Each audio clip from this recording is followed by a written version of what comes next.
They didn't ask who she was, didn't check her record, didn't see the scars on her knuckles or the way she kept her back to the wall at the chow hall. To them, she was just another quiet woman in uniform, soft-spoken, unimpressive, forgettable. So one shoved her, another tripped her, then the third one kicked her in the mouth so hard she spit blood on the concrete. They laughed, called her weak. What they didn't know was that she was a black belt, Navy SEAL, instructor qualified, fully active, and already watching. She didn't cry, didn't file a complaint, didn't even speak their names. She just waited. Waited until they were forced to step onto her mat in front of everyone. And by the time the first one hit the ground, the other two hadn't even realized they were next. Before we show you exactly what happened inside that training bay and how her final sentence made command drop their pens, drop a comment telling us where in the world you're watching from. Smash the like button, tap subscribe, and hit the bell icon on military stories so you never miss these true-to-life stories of silent domination. Now, let's get into it. Chief Petty Officer Mara Voss arrived at Camp Larks 2 days early. She didn't say why. No fanfare, no SEAL insignia, no combat stripes, just a standard-issued rucksack, a duffel with a half-faded name tape, and a manila envelope handed to the gate MP with the kind of silence that suggested the papers would speak louder than she ever would. The base itself was a halfway house between elite and expendable. Joint Task Integration Center officially, but on the ground it was just a half-paved compound wedged between dry scrubland and a decommissioned airfield. Marines ran most of the floor space, contractors ran the gear, Navy sent observers occasionally, but the glue was attitude, bravado, noise, and heat. Mara didn't challenge it, didn't correct it. She stepped into the noise like someone who'd learned long ago that airwaves belong to whoever talks the loudest, and that silence always travels further. The billet clerk blinked when she saw the name. Mara gave a single nod. Support role only, Mara replied. She was assigned a shared barracks suite on the 3rd floor. No roommates, just 2 empty bunks in a closet that hadn't seen paint since the Clinton years. She kept to herself. Wore gloves during drills, black, unbranded, wore them long after others peeled theirs off. Carried a notebook she never opened in public. Ate chow on loan, never more than 15 minutes and always facing the exit. It wasn't the silence that unsettled them, it was the fact that she never looked lost. By the end of day 1, the whispers had already started, but it was the gloves that did it. Probably hiding burns, one whispered, or track marks, another, louder this time, echoed, yeah. She didn't turn, didn't acknowledge it, just kept walking toward the evaluation building, where she was scheduled to observe, not lead, flexibility tests for pre-selection candidates. Inside, under the harsh fluorescence, her jacket sleeves rose slightly as she adjusted her watch.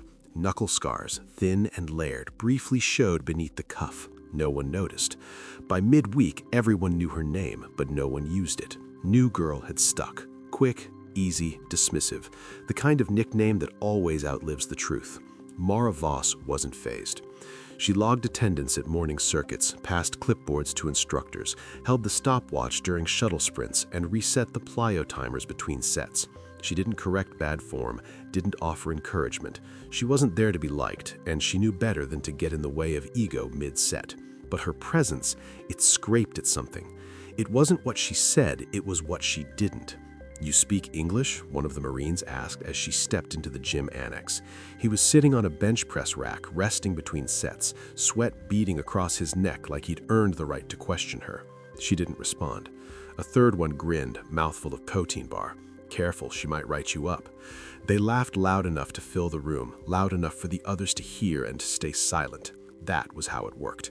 One guy started it, the rest followed just far enough not to get blamed. The ringleader made himself known quickly. Corporal Tanner Burke, infantry background, loud without substance. The kind of Marine who could ace his rifle qual but never shut up during a 3-mile run. His rank wasn't high, but his volume made him a natural gravity well for every insecure private looking for a laugh. "Hey Voss, you lost?" he asked Mara one afternoon as she finished inputting times from a shuttle drill. She looked up once. He raised an eyebrow. The exchange ended there, but he didn't. By Thursday, it escalated, not physically, just in frequency. More barbs, more volume, comments at the chow line, remarks in the gear cage. Mara never responded, not once. Just nodded when appropriate, kept her tone clipped and professional, never extended a conversation past its need. But others noticed. A senior NCO from the aviation wing narrowed his eyes as Burke and his crew laughed too loudly in the rec bay. One of the base medics, the quiet one who actually read reports, clocked how Mara took notes without glancing at the clock once. A contractor paused as she watched Mara pick up a barbell improperly racked by someone else. Her form was surgical, back straight, knees locked, no wasted motion. Still, no one intervened, not yet. The physical phase arrived during a conditioning cooldown. Burke passed close behind her as she exited the pull-up cage. Not loud enough to call it shouting, not quiet enough to be private. No one laughed, but no one stopped him either. Mara didn't react. She just finished logging her notes, kept the pen, and walked off toward the admin building with the same pace she always used. Not slower, not faster, just forward. It happened on a Friday, late afternoon. Training rotations were winding down, and most of the compound had thinned out, some heading to Base Liberty, others dragging through post-drill cleanups. The locker corridor behind the West Equipment Bay was nearly empty, save for a few stragglers still peeling off gear and joking about weekend beers. Mara had just finished submitting a clipboard of completed assessments. She walked the long way back from admin, crossing through the vehicle maintenance annex and slipping into the side corridor to avoid the choke point by the main showers.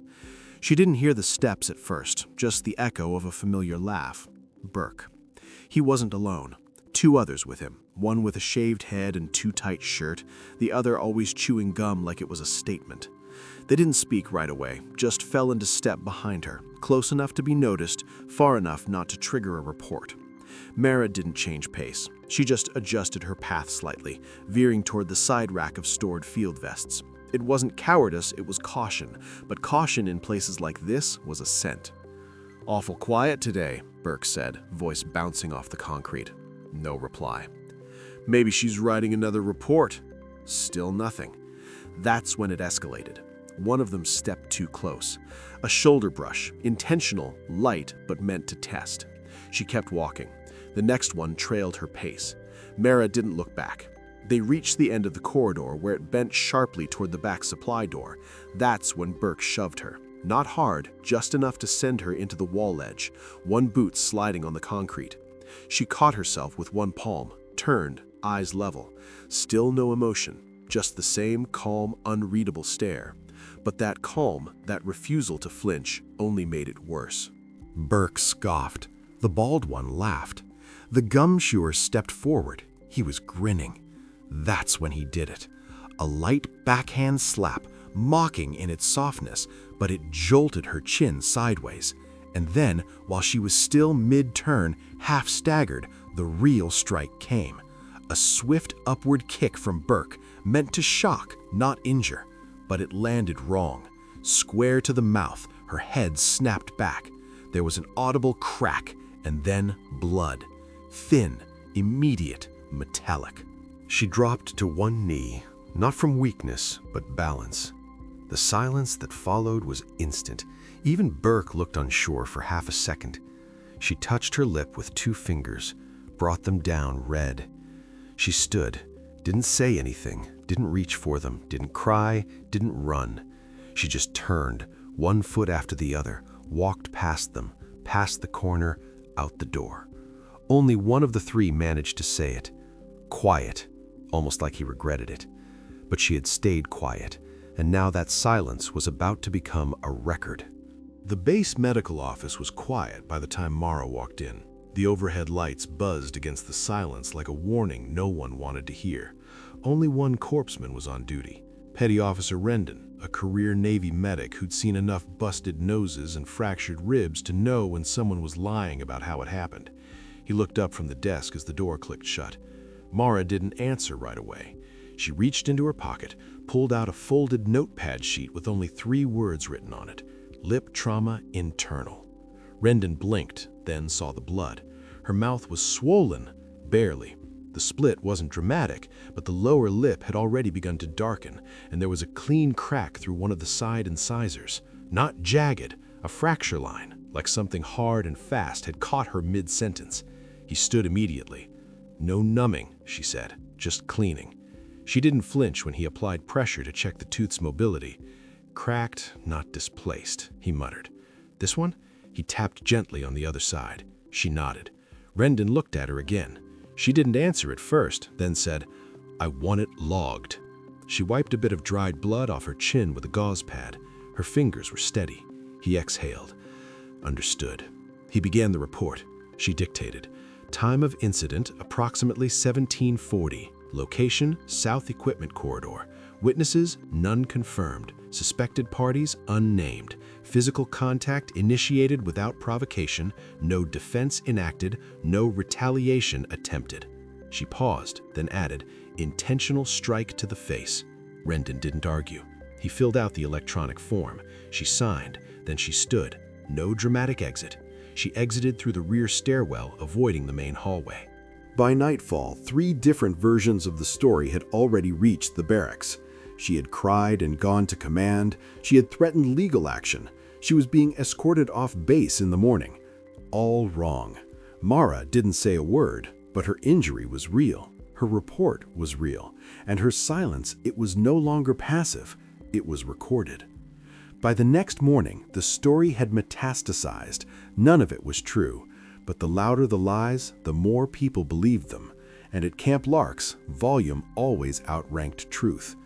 Corporal Burke was already laughing about it in the locker bay. "Barely touched her," someone chuckled. Another whistled. A third guy, one of the quieter ones, didn't laugh. He just shifted his weight and looked away. "She shouldn't have been walking that close behind me," Burke added. The worst part? They believed him, or at least they wanted to. Group chat screenshots made rounds. A video surfaced, short, grainy, shaky. Only a few seconds of the moment after impact. Mara walking away, blood at her lip. Someone added a laughing emoji overlay before sending it around. In their minds, it was over. She was embarrassed. She'd either transfer, quit, or fade out quietly.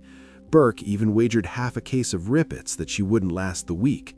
"That's how you toughen 'em up," he said. But while they were celebrating, something else was happening. It started in admin, quiet edits to the training schedule, a new evaluation block slotted for Monday morning, no instructor listed. Then came the roster updates, an internal memo quietly approved by Lieutenant Reeves' office. Minor changes, just enough to realign certain personnel into one group. Burke's name appeared first, Lechner, Harwood, all 3 placed into the same rotation block. Still, no one said anything. Mara Voss didn't speak up, didn't file complaints, didn't make a scene. She was seen once in the chow hall, jaw still slightly tight when she chewed. She sat alone, back to the wall, left without looking up. She didn't respond. But inside the operations office, behind 2 locked screens, the final approvals were already being signed. Her file was marked, Instructor Authority, verified, Commanding Office, cleared for evaluation, Leadership Seal affiliation, active, additional qualifications, Unarmed Combat Instructor, Black Belt, Hapkido plus Jiu-Jitsu, Cross Cert. Burke never saw the file. He never would, because by Monday she wouldn't need paperwork to make her point. She'd have a field, a roster, and an audience. The morning air was cold enough to bite through sweatshirts. Fog hung low over the drill yard, clinging to the gravel like it hadn't decided whether to lift or settle. Formation had already started. 2 staggered rows of joint personnel standing outside the physical evaluation complex. Mostly Marines, a few contractors, 1 Navy medic, several still sipping coffee from base-approved thermoses. Burke arrived late, not enough to be flagged, but just enough to announce himself. Walking backward into line with a swaggering stretch, he muttered. A few chuckles, not many. A laminated schedule was posted on the notice board near the gear rack. 0700, Joint Physical Readiness Circuit, Instructor of Record, CPO Voss, M. The letters meant nothing to most. Even Burke stared at them for a second. Lechner leaned in. Then the door opened and she stepped out. Black training pants, base-issued zip jacket, no rank shown, gloves on, mouth healing but still stiff, bottom lip still faintly bruised, tooth lines slightly uneven. She didn't smile, didn't address the incident, didn't acknowledge them at all. Just walked past the formation, stepped up onto the wooden riser, and turned to face the group like she'd done it 100 times before. Eyes front. That was all she said at first. Burke glanced at Lechner. She continued. 3-station assessment, core rotation, speed to load circuit, partner close quarters control, timed performance. Her tone was measured, completely devoid of emphasis, not a performance, an instruction. She pointed at the whiteboard. Groups already assigned. Partner selection is fixed. She stepped off the platform, moved toward the circuit stations, didn't raise her voice, didn't gesture for effect. But the board didn't lie, the roster didn't lie, and neither did the presence of a clipboard in her hand with the initials of a Lieutenant Reeves signed in the bottom corner. When she read off the first pair, Burke and Lechner, there was no tension in her voice. Station 1. Burke took a step forward, half a smirk. Mara didn't blink. Start time recorded. And just like that, the posture shifted, because it didn't matter who she'd been last week. Today, she had the whistle, she had the timesheet, and the authority they thought she didn't want was hers. Station 1 was designed to embarrass people who thought strength and control were the same thing. 2 sandbags, 40 pounds each, carried in a diagonal sprint down the painted line across the tire pile. Load a crate, back again. Speed to load. Repeat 3 times. 30 seconds or less was considered competent. Burke dragged the first bag like it owed him money. He hoisted it without grip alignment, stumbled over the tire stack, nearly dropped it into the crate, then jogged back like someone who couldn't admit he was winded. Lechner was worse. He cut the corner, missed 1 tire completely, and didn't lock his crate lid. Mara didn't say a word. She logged the time, glanced at the stopwatch, marked a red circle. Failed standard, she said, tone flat. Reset. 2-minute recovery. Burke turned. She didn't answer, just turned toward the next group. Station 2, partner resistance rotation, meant to simulate weapon retention. One partner tried to strip a training dummy from the other. Timed reversal. Required technique, not brute force. It was chaos. Most teams fumbled the hand placement. Burke and Lechner muscled it, lost balance, over-rotated, stumbled into the rubber mat divider. One actually slipped, dummy landing sideways. Mara didn't raise her voice. Uncontrolled entry, technique failure. They stared at her. Then came Station 3, close quarters control. One partner tried to break contact, the other controlled them. No strike, no tackle, just posture, rotation, pressure. It was designed by someone who understood joint manipulation. Burke didn't. He lunged like it was a wrestling match. His partner slipped free in 2 seconds flat. Zero control retained, Mara said. Burke stepped back, flushed. She didn't respond, didn't even look up from the clipboard. Then one of the SEAL trainees spoke up from the sideline. Maybe you should demonstrate, Chief. Mara paused, looked at him, then at Burke, and without saying a word, she walked toward the open mat, took off her gloves, and pointed. Burke? He laughed. She didn't reply. He walked to the mat, arms crossed, bouncing slightly on the balls of his feet. She stood across from him, neutral stance, weight balanced, nothing postured. Attempt to break an exit, she said. Standard time limit. Burke lunged. What happened next didn't look violent. It looked efficient. She pivoted, caught his wrist, rolled it, rotated her hips under his center line. Burke flipped flat on his back, gasping. She didn't even look at him, turned to the SEAL trainee. The trainee stepped in, tried a standard disengage. She shifted, low anchor pivot, 1 leg sweep, weight transfer. He was down. Not injured, just put there. No flourish, just fact. She walked back to the board. Circuit completed. Evaluation suspended. Burke didn't say a word. Burke didn't answer, because deep down he already knew. They waited until the facility was nearly empty. Most of the unit had dispersed after drills. The conditioning wing echoed only with the soft hum of HVAC units and the occasional squeak of a weight sled being dragged across the turf. Mara was in the far corner, restacking training dummies onto the vertical rack, movements quiet and methodical. Her gloves were already off, sleeves rolled. No urgency in her body language, just deliberate order. She heard them before she saw them. Footsteps. 3 pairs. Too slow to be casual, too staggered. Burke, Lechner, Harwood. She didn't turn. "Commander," Burke said, mocking the word. Still, she didn't move. "You embarrassed us," he said, stopping 5 feet behind her. "In front of everyone." "No one made you look like anything," she said evenly, without turning. "You think you're clever," Lechner said. Harwood flanked left, arms folded, eyes sharp. Burke took a step forward. "That little takedown stunt, that was real cute." "There was no camera," she replied. He stepped closer. "You think you're some kind of ghost?" That's when Lechner moved, quick and clumsy. A hand shot out, palm bracing for a shove. He made contact with her shoulder, and the second he did, she moved. One pivot, her heel turned inward, left foot braced, elbow dropped, wrist control established. Lechner's arm was redirected downward and his knee followed. He hit the mat. Harwood lunged, too slow. She spun, dropped low, hooked his forward leg with her rear foot and let gravity finish the rest. Burke tried to grab her from behind. That was his mistake.